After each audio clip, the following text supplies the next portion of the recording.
I broke down Brazil versus Japan piece by piece and picked a reliable option for the parlay at 1.5 odds and a value option with juicy 2.8 odds. I also went through the small markets and found some very valuable options that the bookmakers seems to have missed, and I think they have a very high chance of hitting. In my opinion, this is exactly the kind of match where you don't need to force the favorite straight win, but instead play it smarter through the game script. Because Brazil may be the favorite, stronger on paper and with more quality in the squad, but Japan is not the kind of team you can just shut down and comfortably beat without conceding.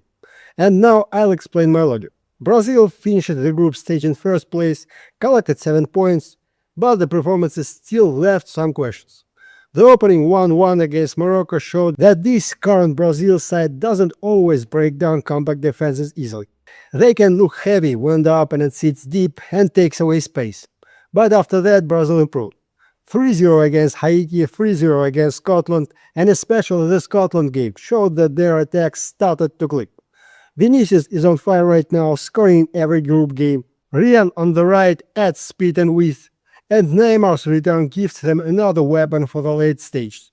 Even if he's not ready for the full match yet, coming on against a tired defense, winning falls, playing a hidden pass or simply accelerating attacks, that's still a huge weapon for him. Please drop a like and subscribe to my YouTube channel.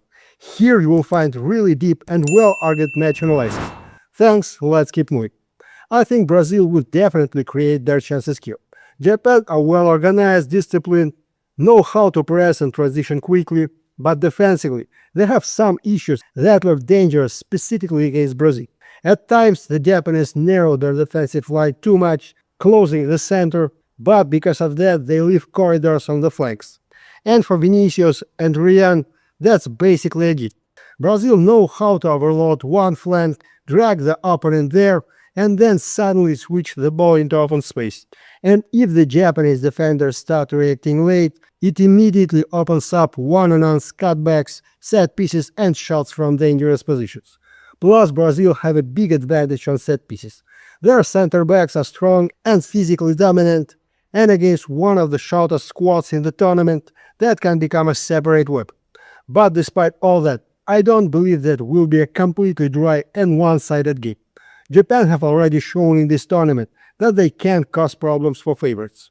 They drew 2-2 with the Netherlands, 1-1 with Sweden, smashed Tunisia 4-0, and most importantly, Japan don't just sit back for survival.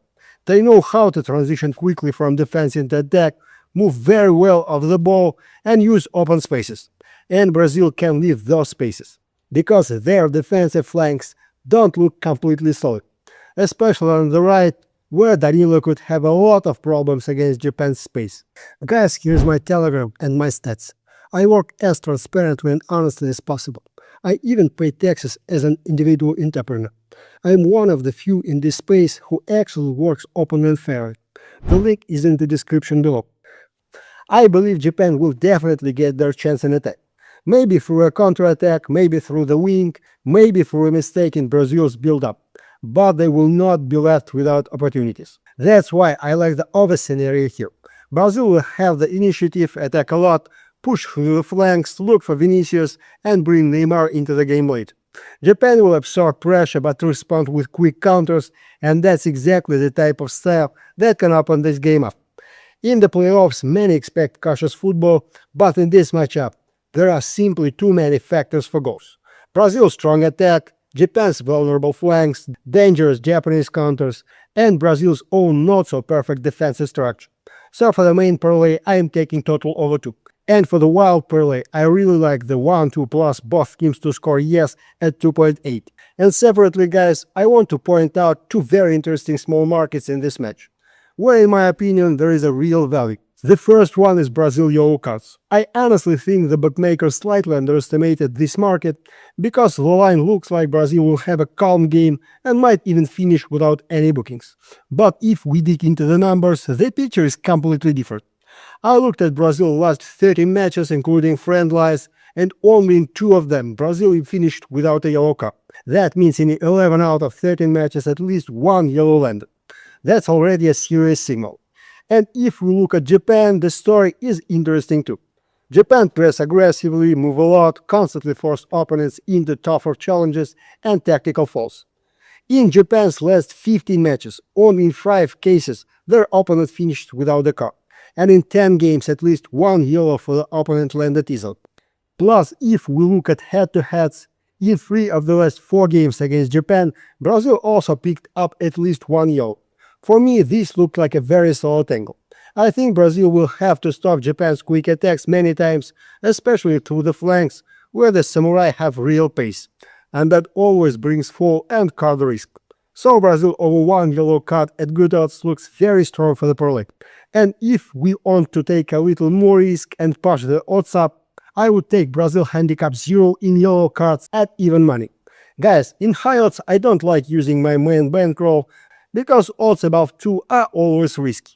So usually I like using welcome bonuses from partners. I signed up, deposit the minimum, got 5 bonus activations, and basically load each bonus on one parlay with high odds. If it hits, the bonuses multiply by the big odds and go straight into my main bankroll. And I can withdraw it. And if it doesn't, I don't lose money from my main bankroll, which is also nice. The partner is official and reliable. I left the bonus link and full conditions in the pinned message in my Telegram channel. The promo is still active. Let's move on. And the second market I definitely wouldn't ignore here is Brazil corners. The logic is very simple. Brazil love to take the ball from the first minutes, build pressure and try to close the game before halftime. Through the wings, they create massive pressure, and when you have Vinicius and Rian constantly dribbling and crossing, corners come natural. I checked their recent matches. Brazil's first halves are consistently very active. They press a lot, shoot a lot, and earn a lot of set pieces. That's why Brazil individual total of 1.5 corners in first half at 1.45 is, in my opinion, a very strong option for the reliable parlay.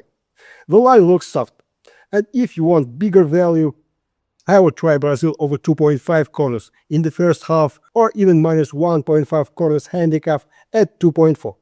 But I'll say right away, this is already a small market, much more volatile, so we need to approach it with a cold head and no bankroll overloaded.